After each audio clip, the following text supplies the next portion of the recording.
Hello everyone. This is Kirusha here. Yes, I checked my schedule and apparently they changed it to where I have the day off today and I'm working Friday. So, in response to that, I will not be uploading a lot on Friday. So, I might not upload a lot today because, I'm going to try and upload a lot today. It's just, there's a lot of loud things and a lot of things going on in my house. So if I'm not posting in an hour or two, just know it's probably being very loud around here. Because my dad likes to blast music downstairs while playing pool. Now, in that initiative, another thing I want to say is I am almost at 400. So, for what I'm going to do is I was going to save the Mad Max What If for 300 and the Judge Dredd one for 400. So, if I hit 400 before then, I'm not canceling Judge Dredd What If. Just know I'm trying to finish the Mad Max one if I still haven't released all of them. So, whenever I get all those posted, if I'm still over 400, that means I'm going to be trying to do some world building for Judge Dredd. Now, since that's going on, Jesus Christ, it's hot in here. Anyways, because of that, I am going to be going into Island for this What If. And people actually did ask about if there was going to be death races on the island or anything like that. There would be some form of racing, but it would probably just be quirk racing, like how fast can you run and stuff like that. It wouldn't be like car racing. They would have technology on cars to use with quirks, but that probably might not be it. Now, in response to that, let us continue. Deku and All Might are actually talking, and they are on the way to Island. Toga is actually with them too, because Deku asked if she can come along. And Deku is still recovering a little bit, so he's just been resting and sitting around a lot, along with taking some special vitamins and medicine that Recovery Girl actually gave him, which it accelerates his healing a bit, but it just doesn't fully recover him, because he's still he's still got he's got wraps like Deku has on his arm during the Bakugo versus Deku fight and all that. So he's just been lounging around a bit and not actually training, which he kind of finds irritating but relaxing, surprisingly. Now then.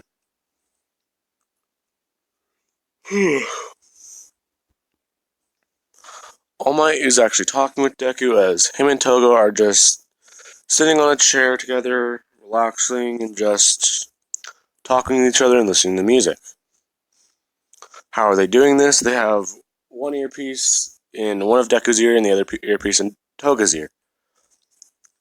And they're just... It's one of those airplane chairs, so they're probably like laying down on the two seats talking. And All Might just bring up the fact that you guys probably won't be able to do that on an island, stuff like that, talking to Deku. And they're talking about how quirks and research on our island are, and that they've actually been trying to fuse technology and quirks together. Deku is asking what he means, and he would just start talking about cybernetic enhancements, saying that most quirkless people, I almost said quirklet, most quirkless people, if they have certain mental or not mental, if they have like a failing liver and have to do, I forgot what that one treatment is. Jesus Christ, what's it called? It's like if you have a failing liver and you had to do that blood treatment. Essentially, they can get it replaced with a artificial one that it mimics human tissue, and also it actually works like a regular liver. So it filters out everything that your body needs for nutrients and what it doesn't need, which is waste. Deku says that that's kind of creepy, but All Might's just saying that he was gonna get some enhancements like that, but he doesn't want. He doesn't know how they would react with One for All. If they would overcharge and blow up in his body, or if they would malfunction and actually make his body worse. So he didn't want to take the chance. Now, speaking of that, Deku and Toga are talking, and she's explaining that this place is really cool. She's heard about it, she's read about it, and she wants to try something here. They would get to the island, go through the security checkpoints, and actually get to the place. Now, oh wow. This is whenever Deku and Toga are actually. She would see that there's this whole. There's the whole robots thing where people are destroying them and in the competition. And Deku would say that he's going to try it because he wants to see what the top score is. Bakugo would get the top score with 7 seconds, or 8 seconds, and Todoroki would get 7. Now, Deku would actually go to the line, and he's just in his regular clothes. People are looking at him thinking that he's just some civilian who wants to give a try to the course. As soon as they would start, this is whenever Deku would immediately just blitz everything and the robots would all be destroyed. And he just starts. Well, he's just holding one of his hands, or he's holding his right arm, and people would actually see the scar on it. Or they would see at least the bandage or wrap covering it. And Toga's asking Deku if he overdid it again. He's saying no, he's fine, but he had to hold back. And they would then bring his score up to about 2 to 3 seconds. Which would impress everyone because they just heard him say he was holding back. Baku is not pissed off, but he's kind of impressed. And Todoroki is somewhat aggravated, but he sees Deku as just another big challenge for him at this point. Now, since that's happening, this is whenever Deku would be going and he would actually meet Melissa. Melissa would introduce herself as Melissa Shield, and she is essentially she is one of the researchers on the island, and she is quirkless, but she is also David Shield's daughter. And she would ask to see Deku and talk with him in private about his quirk. And Deku would say that Toga knows, okay? And she would then say, well, that makes it easier. As she would take both of them to the research lab and actually show them the gauntlets that she made. Now, why do I say gauntlets? It's because All Might may be reluctant to get the implants, but he's only at about 70%. So, he was actually thinking that if he got one of these gauntlets and used it, it might actually boost his power a bit, or at least help him with One for All. Now, okay.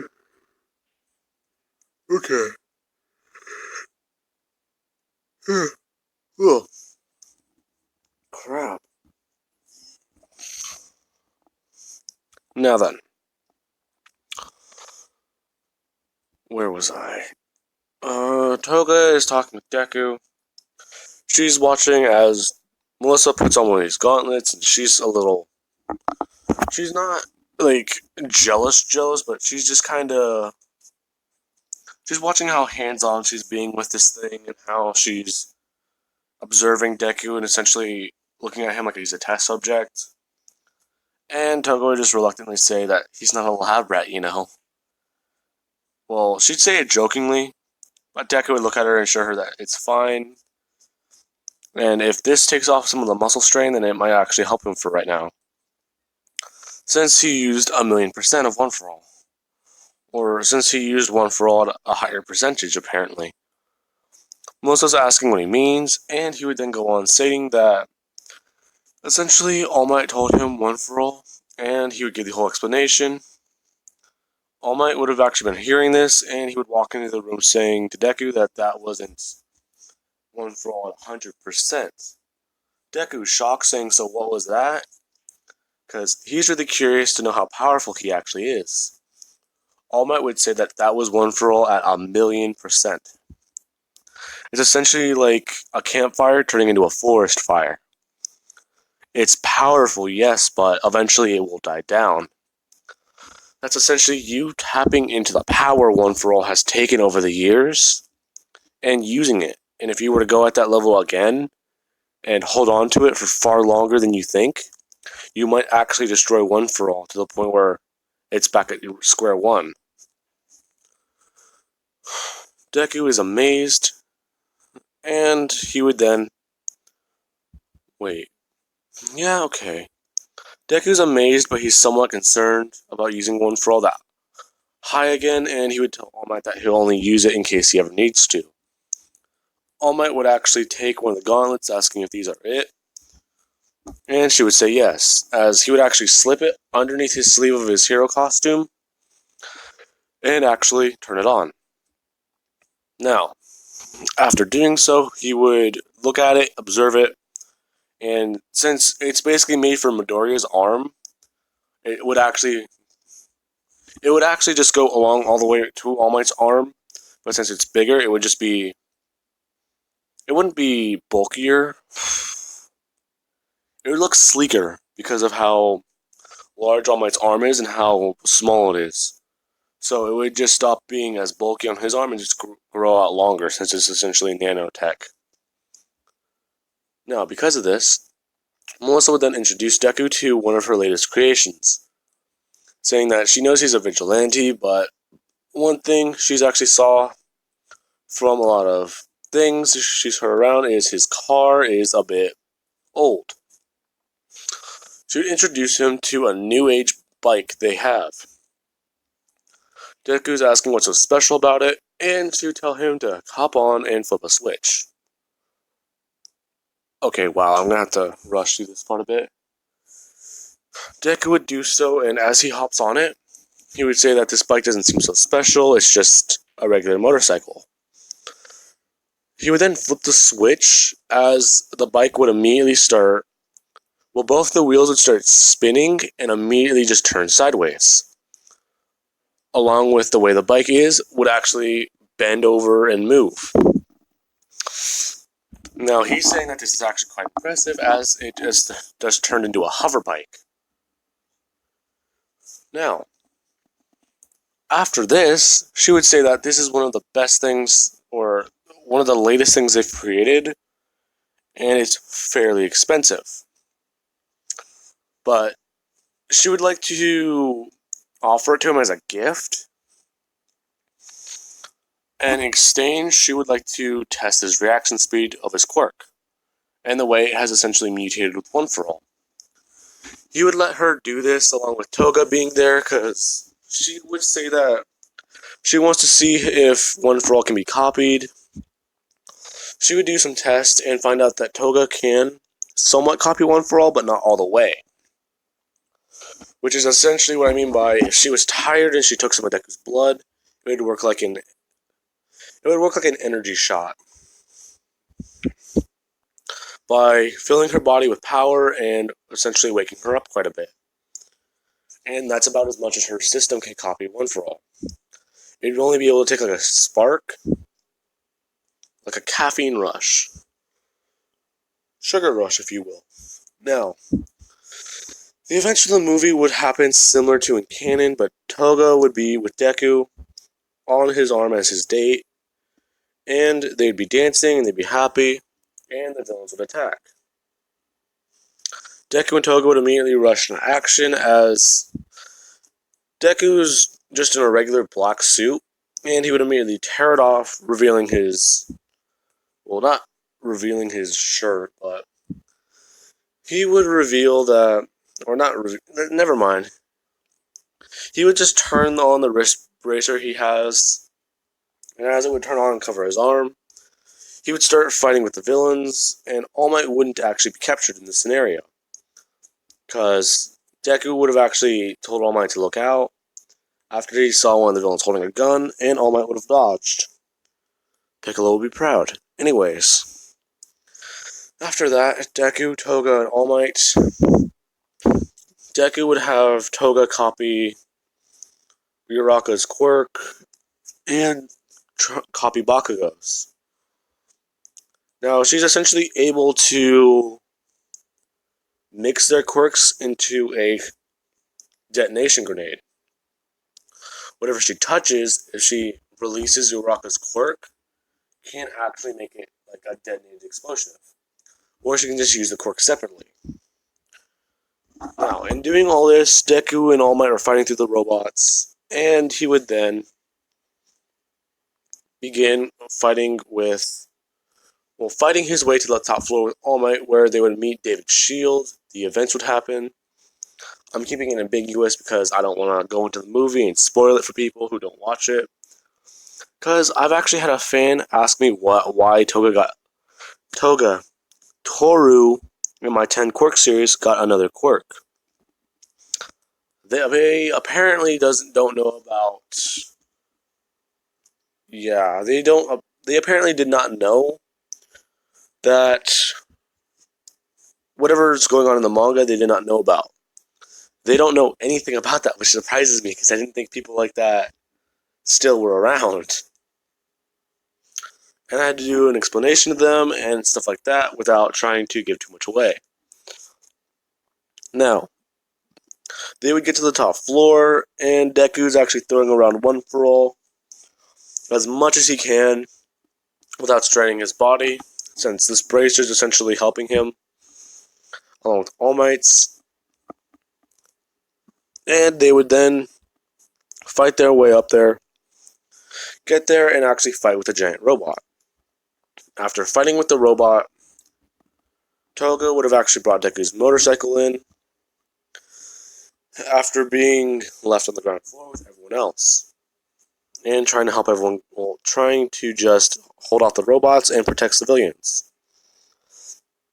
She would get up there, give it to Deku, and they would then start fighting with this robot. She would then try taking a blood sample from Deku by sticking a needle in his arm, taking his blood, and actually trying to use her own quirk. After doing so, this is whenever Deku, he would be throwing punches at the robot with the bracer on his arm, and the bracer would just snap in half as a giant whip would just wrap around this thing and start squeezing it and making it just explode in certain places. All Might would see this and be shocked that Midori has another quirk. Toga's confused because she doesn't know what this is, as her own blood and her own quirk would actually copy black whips in her system. Now then, she's actually doing the same thing, and All Might's really concerned, so he's trying to get that helmet, and he would just rip it off the guy's head and actually throw him back toward the island, as it would immediately explode. Now, the explosion actually kind of destroyed the area around it, so Deku and Toga, they are then caught by All Might and brought back to safety. Deku is confused because he has unlocked another quirk, or got a new quirk. Toga is confused even more because she doesn't know what this is. And All Might would just say that it seems like you copied Deku's quirk. Or his new one?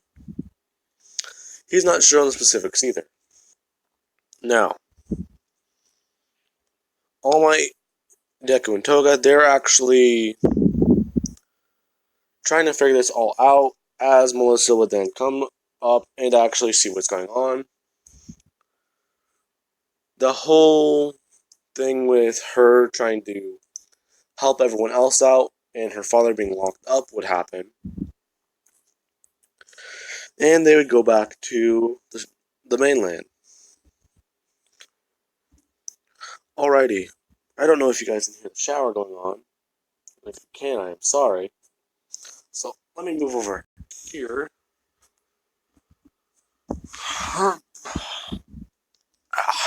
Now then.